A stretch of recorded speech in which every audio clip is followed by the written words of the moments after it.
नमस्कार साथियों, मैं हरिओम स्वागत करता हूँ आपके अपने परिवार एच ओ स्टडी ग्रुप में। देखो साथियों, आज हमारा टॉपिक रहेगा प्रदीप्त कालिता।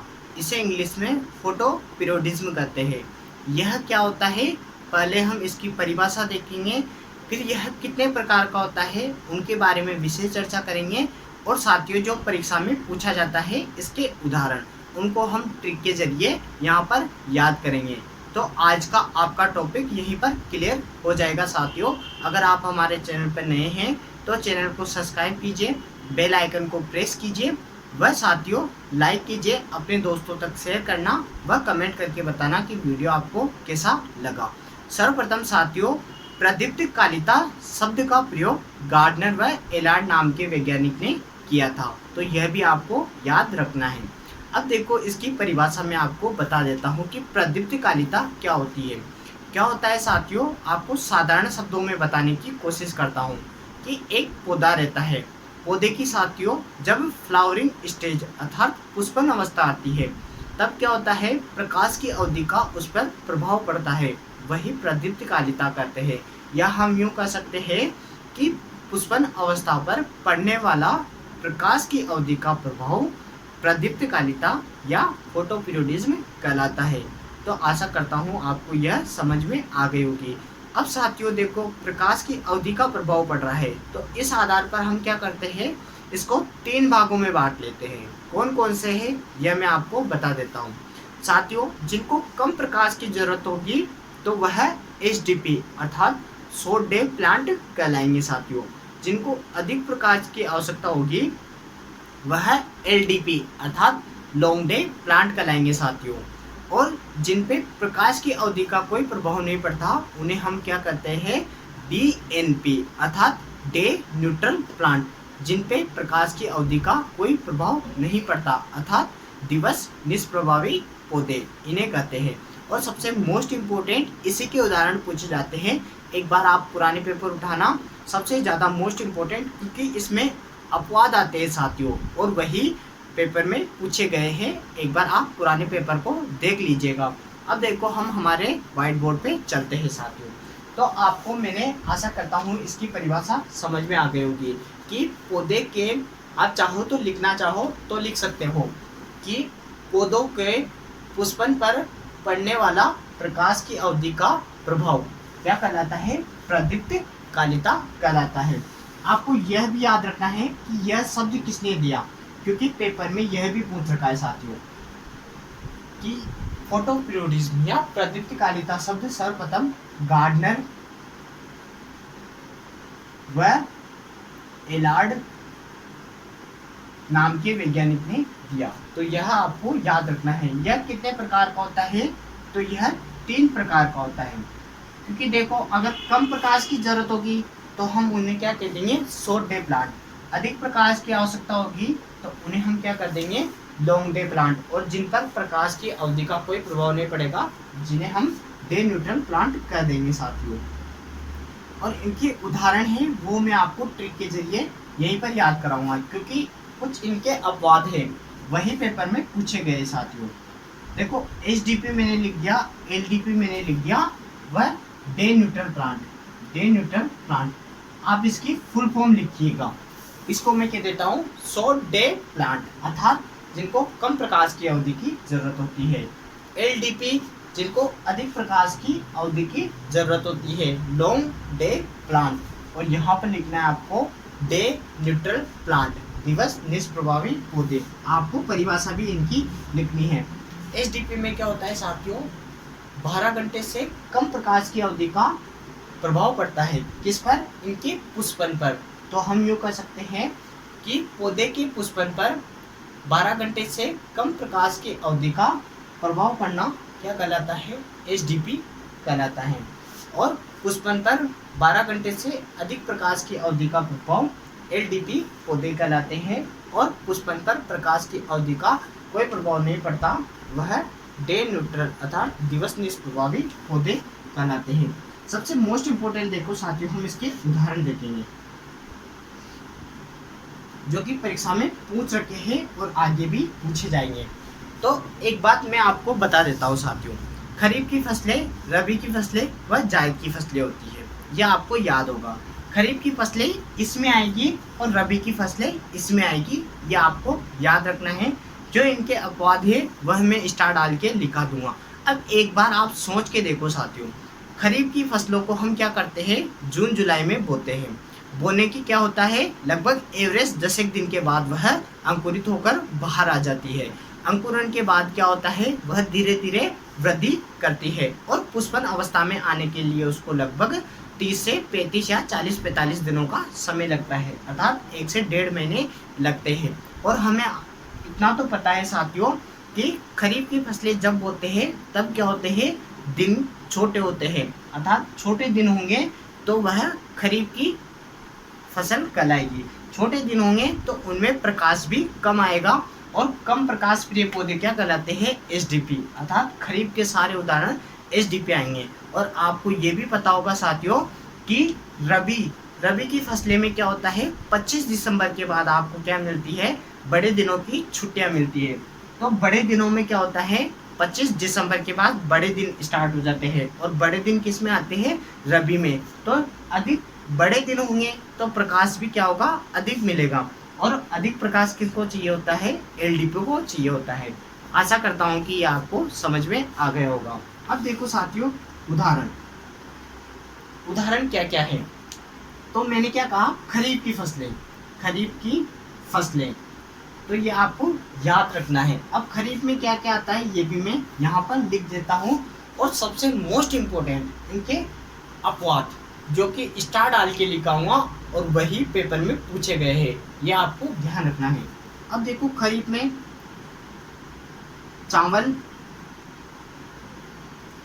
ज्वार, बाजरा, और देखो खरीफ में क्या आता है, खरीफ में मक्का आता है जो कि अपवाद है इसका। देखो मैं यहाँ पर लिख देता हूँ अपवाद, सबसे मोस्ट इम्पोर्टेंट है। मक्का खरीफ में आती है किंतु वह अपवाद है, तो वह यहाँ पर नहीं आएगी। और लिखिए मूंग, मोट, उड़द, चौला, गंवार, सोयाबीन, और एक स्टार डाल के यहाँ पर लिखना सरसों क्या होती है साथियों, रबी की फसल है। और देखो मैंने अंडरलाइन भी कर दी, यह रबी की फसल है किंतु इसको कम प्रकाश की अवधि का जरूरत होती है, तो वह किसका उदाहरण आ जाएगा, एसडीपी का।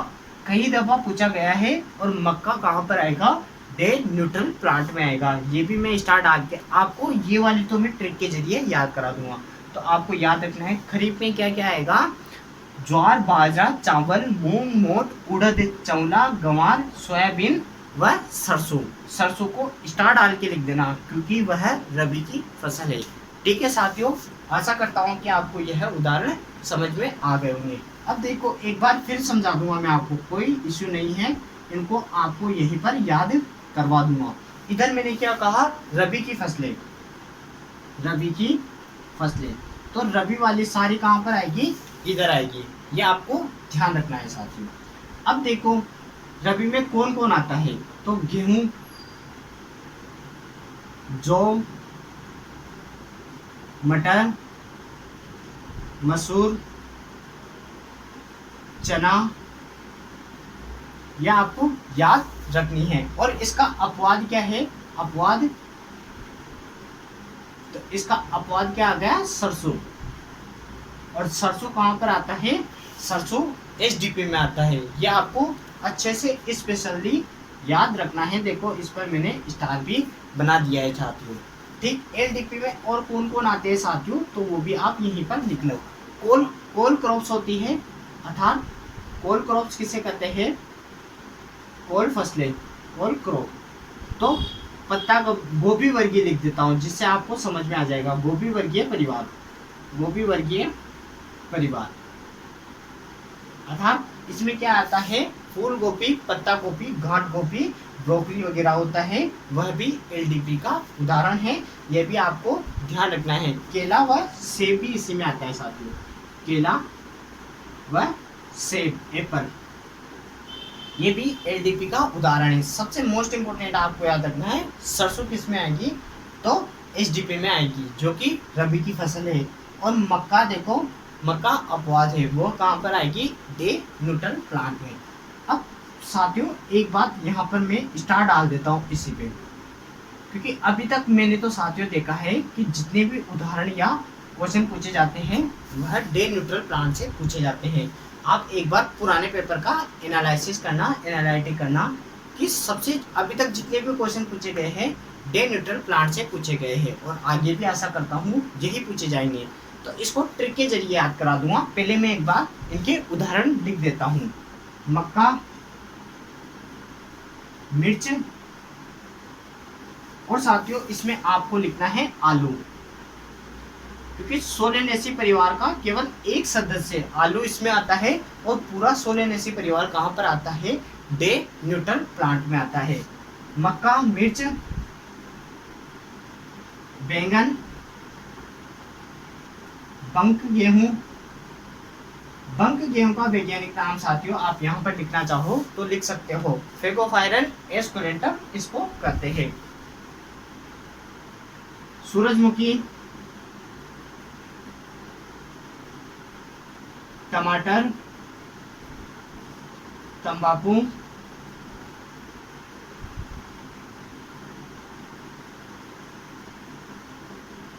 कपास, खीरा, पपीता, अमरूद। ये देखो साथियों, मैं आपको अभी जस्ट इनकी ट्रिक बताऊंगा तो आपको ये सब कुछ याद हो जाएंगे। एक बार आप इन्हें नोट कर लो। मक्का, मिर्च, बैंगन, बंक गेहूं अर्थात फेगोफाइरन एस्कुलेंटम, सूरजमुखी, टमाटर, तंबाकू, कपास, खीरा, पपीता, अमरूद। इनको आपको याद करना है। एक बार आप इसका स्क्रीनशॉट खींचो या फिर इन्हें नोट करो। मैं आपको एक दफ़ा और याद कराता हूँ। अब देखो मैं इसकी ट्रिक यहाँ पर बताता हूँ साथियों, आशा करता हूँ यहाँ पर इसकी ट्रिक बताता हूँ आपको। अब आपको एक बात मैं बता देता हूँ साथियों, आपने देखा होगा कि क्रिकेट का भगवान किसे कहते हैं, तो आप सबका आंसर होगा सचिन तेंदुलकर को कहते हैं।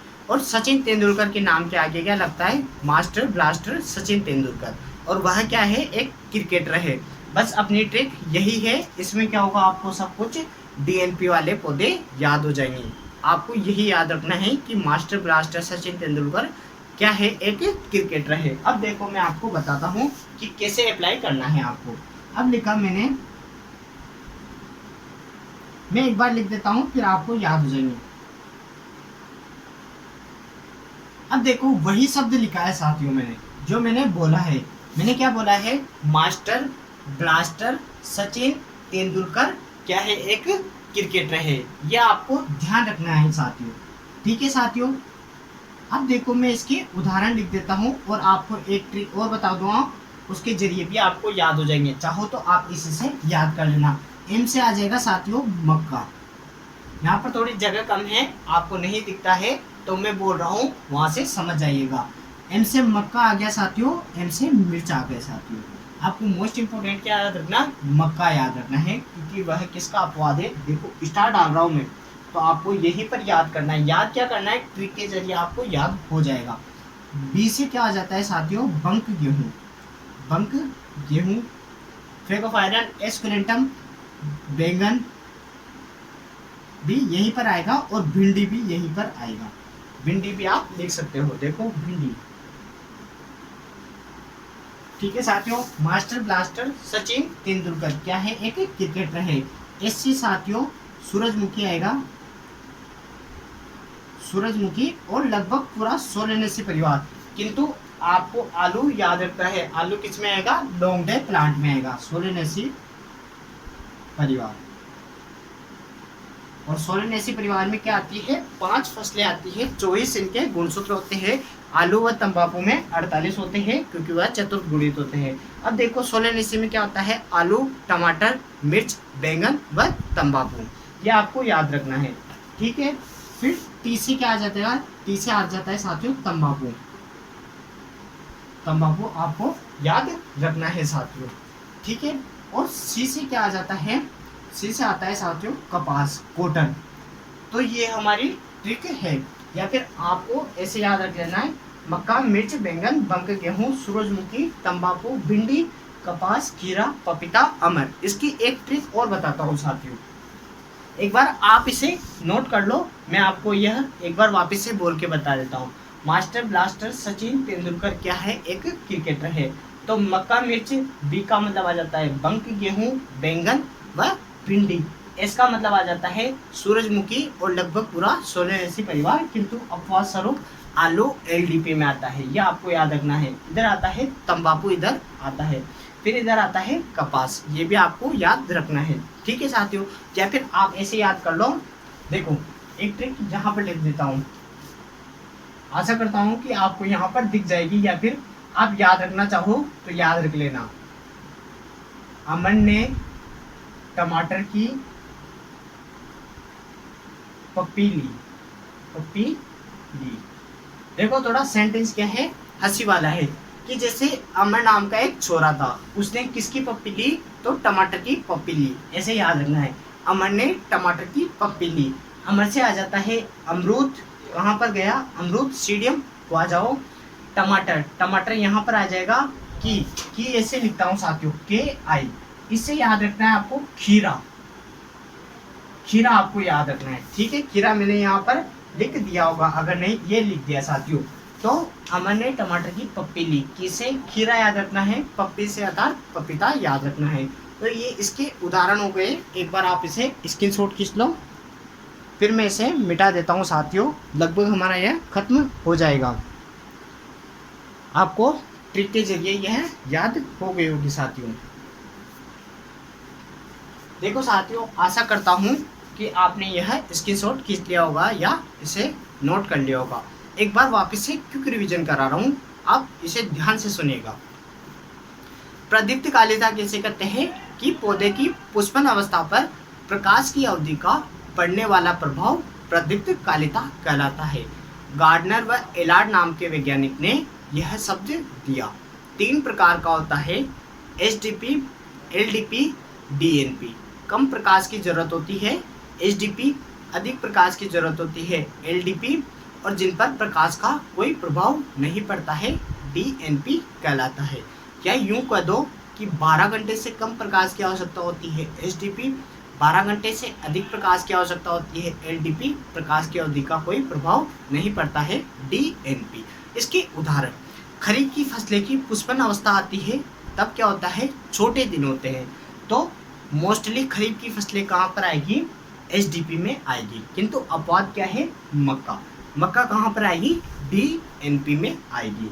और एक अपवाद क्या है? सरसों, जो कि रबी का है किंतु SDP में आएगा, आपको याद रखना है। ठीक है। LDP, लॉन्ग डे प्लांट, रबी की पुष्पन अवस्था आती है, तब क्या होते हैं? बड़े दिन होते हैं, हमारे बड़े दिनों की छुट्टियां लगती है 25 दिसंबर को। तो देखो बड़े दिन वाली सारी इसमें आएगी। अपवाद क्या है? सरसों, जो कि कहाँ पर आएगी? यहाँ पर आएगी। सोलेनेसी परिवार का केवल एक सदस्य इधर आएगा, कौन है? वह आलू है। यहाँ पर कौन आएंगे? तो यहाँ पर सारा कौन आएगा? कोल क्रॉप्स अर्थात गोभी वर्गीय परिवार भी यहाँ पर आएगा। अब यहाँ पर देखो DNP, यहाँ पर देखो कुकुरबिट्स परिवार, जो कि खीरा ककड़ी वाला है, ये भी आप याद रखना चाहो तो लिख लेना।